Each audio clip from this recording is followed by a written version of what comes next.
That's a sigh of actual stress. Okay, man. Here's a video I wasn't planning on making. It literally just kind of inspiration happened. I jotted down some notes. And so here we go.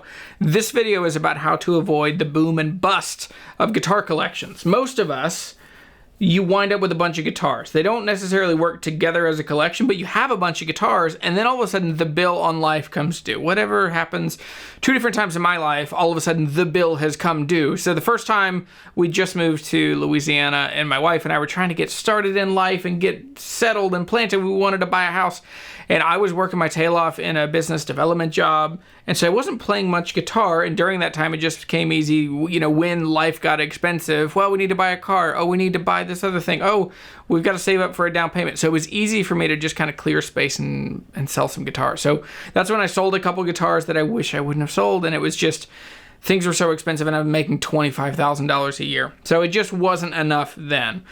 And then fast forward a couple years later, and I was trying to avoid it, but I had moved into a full commission sales job, and all of a sudden the price of oil went to $11 a barrel, and I worked in an industry, I was a full commission salesperson in an industry that relies on those companies spending money for health and safety.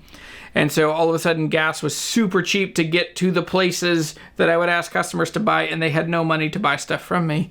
And so in the meantime, the bill came due on life with little babies and just a hard season of not making enough money. So I had to sell off everything. That's when I sold my Gibson J50 from 1961. That was a gift from my boss when I worked at a vintage guitar shop. That's when I sold my Martin D35, which was also a gift from Warren when I left the Guitar and Amp Center. And so I realized at that point, like, I don't want to do this anymore. I want to find a way to build a collection of guitars that are both like meaningful and exciting, but also that aren't threatened by the volatility of life, and just like Murphy doesn't get to come into this room.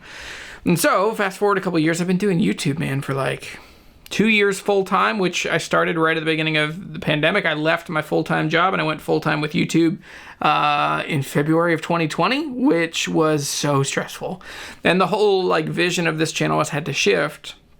And so that's where I started doing a lot more gear reviews. And with gear reviews comes gear, which makes sense.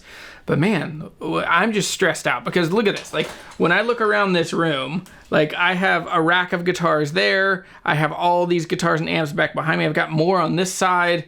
A literal like wall of stuff that you guys don't see. A full rack of guitars back there.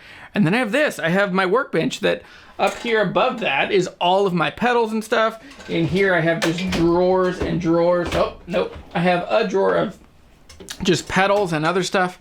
And so basically I've gotten to a place now where I got to get rid of some stuff. And so part of that is really exciting. I got a guitar that I cannot imagine my life without. So I got this. This is a, I forget what year this is, but this is a Martin D42 from the custom shop, and it's really beautiful. Has amazing figured East Indian rosewood on the back and side. So I've realized, like, I want to consolidate. I'm going to sell some guitars, and I'm going to keep this.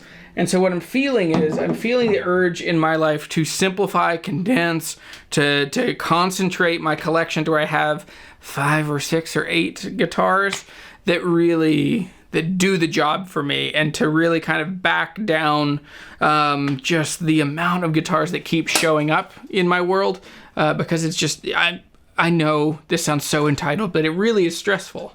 It is so stressful having to manage and take care of like 40 guitars. So anyway, so here are a couple principles that I just want to run through really quick. Again, like this video wasn't planned out. I just turned on the camera, set up the mic. Hey, there's a mic right here. You know nothing about that mic. But so what I wanted to do is just walk through. I mean, these are literally just off the top of my head, but here's how I have found philosophically, practically, and pragmatically how to avoid having a guitar collection that grows and grows and grows, and then your life is chaos and everything has to get sold, and then you start over again, because the guys I know that do that for too long don't get back up. Number one, the first thought that I've had to realize is that progress, like good progress, is slow. And that's really hard for me to reconcile sometimes, because I'm such an achiever and I want to just like run and gun and move and have a pocket full of cash and buy a thing and trust my gut. I mean, I trust my gut. Deep below my consciousness, I believe that there is a very wise, very smart person who's never wrong, which is not true at all. It's gotten myself in trouble a lot, but I trust my intuition, and so that usually puts me at a pace at which, thankfully, I don't make a ton of mistakes. I definitely make mistakes in buying guitars, but it sometimes gets me in trouble.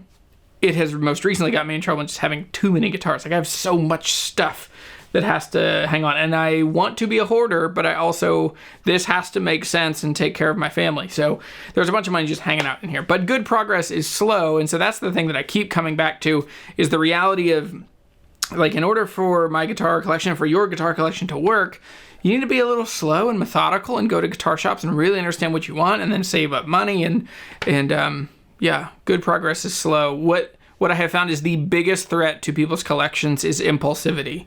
All of us know a guitar player that it just gets itchy, and that's my second point, is avoid getting itchy. So all of us know somebody who, they get a guitar and they're so excited about it, and all of a sudden, you know, it's the perfect thing and it's the best guitar they've ever had, and you have to play this and it's so good. And then within a couple weeks, they're like, oh, you know what, that guitar's not good for me. I gotta get a different one, and I totally have to switch. You know what I should have gotten, and this is what I'm gonna do. I'm gonna go, and they get itchy and they buy something else. They buy a J45 and they spend too much money. David, I'm talking about you. But you get to where people just get itchy on stuff, and man, that's thankfully, I mean, I have certainly fallen prey to getting itchy on stuff, and for me, I'm hooked on the unfortunate part right now of, I'm at such a clip now of new and exciting guitars showing up that I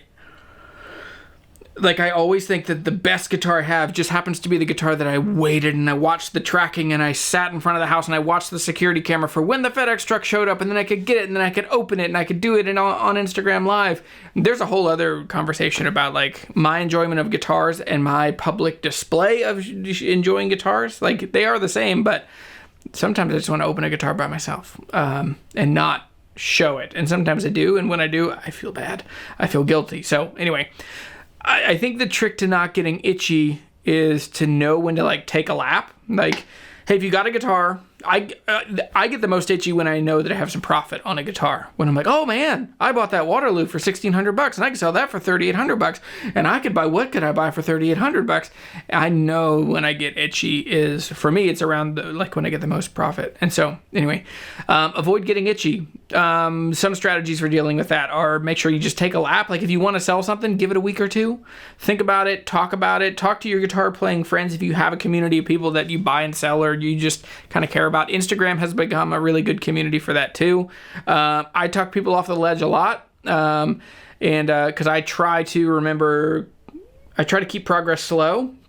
And the second thing is I try to avoid getting itchy. So I usually can help people talk you down off the ledge. So if you need that, let me know. You can send me an Instagram. You can send me a DM on Instagram or email me through my website or however. Don't email me through my website. That's the worst way to get in touch with me because there's so many. I never catch up on them.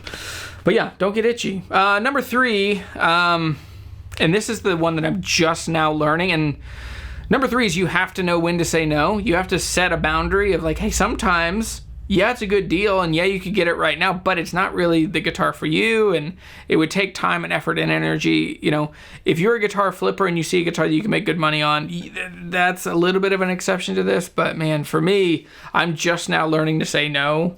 So now, like, brands are sending me, the big thing recently is, because acoustic guitar pickup brands keep sending me pickups to put in guitars, but I am running out of guitars to put them in, and I don't want to put like new experimental pickups in, you know, a $4,000 Ferk, you know, whatever.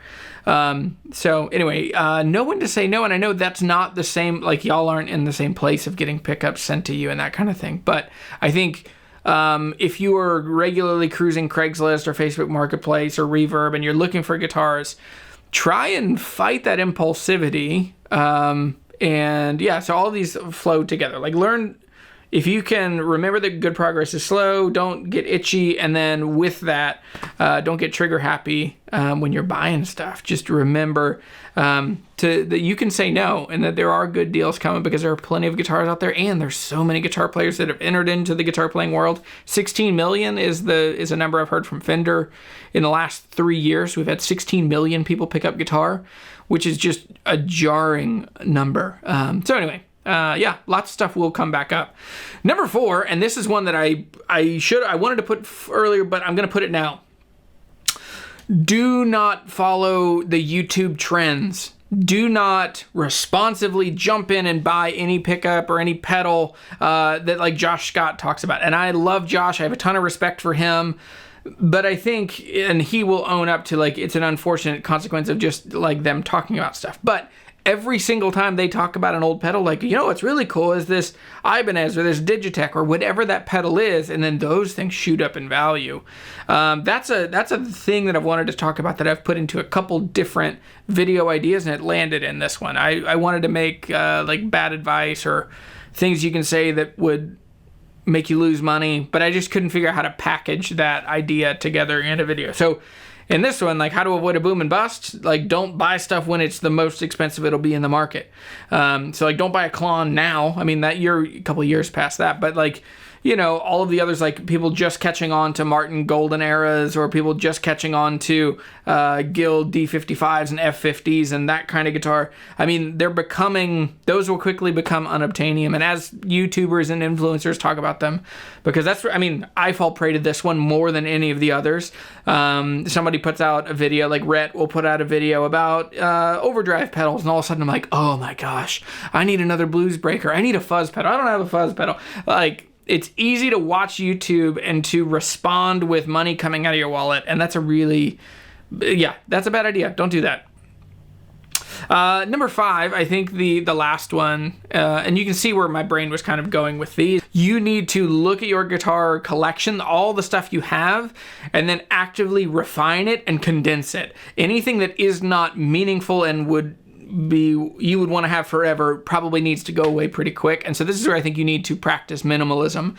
And minimalism is like only having things that bring value to your life, that bring practical application and benefit every time you use them. And then with that, you also have to have a place to store them. So that's the thing, is guitars are complicated, man, because they take up so much space. That is the single biggest problem that I see. So anyway, regularly condense, refine. So all of that arrives at this last, like the closing of this video, which is, I want to keep this guitar and I want to keep this guitar. You know nothing about this one yet. Haven't made a video on this one yet. But these are 2 guitars that I really want to keep, and I don't want to have to trade them away because I'm just over leveraged on everything else. I also haven't talked about the fact that debt is dumb. Debt is dumb. It is the single biggest threat to your guitar collection.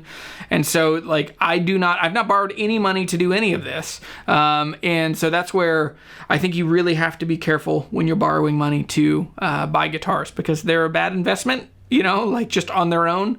But anyway, so I'm going to refine and condense my guitar collections over the next couple days, and probably by the time this video comes out, you may already see it because I'm listing stuff today. But you're going to see a lot of stuff for sale because I just need to clear out, and I'm going to sell some stuff that a couple years ago I probably said I wouldn't have sold, and people might be, I don't care. Your feelings aren't the boss of me.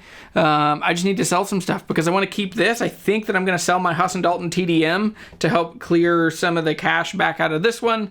And I'm going to sell some other stuff that I never thought I would get rid of. Like, I think I'm going to sell my Guild 5E3 clone. So anyway, refining, condensing. So which of these resonate with you? Do you feel like you've been stuck in boom and bust? Have you felt a slowdown in your guitar collection? Have you felt the stress of like, oh man, if I had that extra $1,000 back out of that amp, I could pay for that next semester of school for my kid? Or where are you feeling the tension? Where are you feeling like your collection is at risk, or, you know, that something is threatening it? So anyway, yeah, impulsive video on a Wednesday afternoon. Hope you guys are well.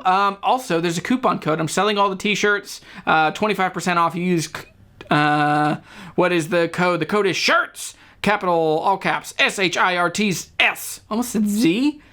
Sheesh, weird, stressful day. But yeah, refine, condense, and I'll see you guys later. Thanks for watching. I'm Jeremy. I am the Guitar Hunter. Bye. Okay, you've hung around to the end. This is my Epiphone made by Gibson Casino that I just traded my friend Daniel for, which the deal isn't 100% done yet.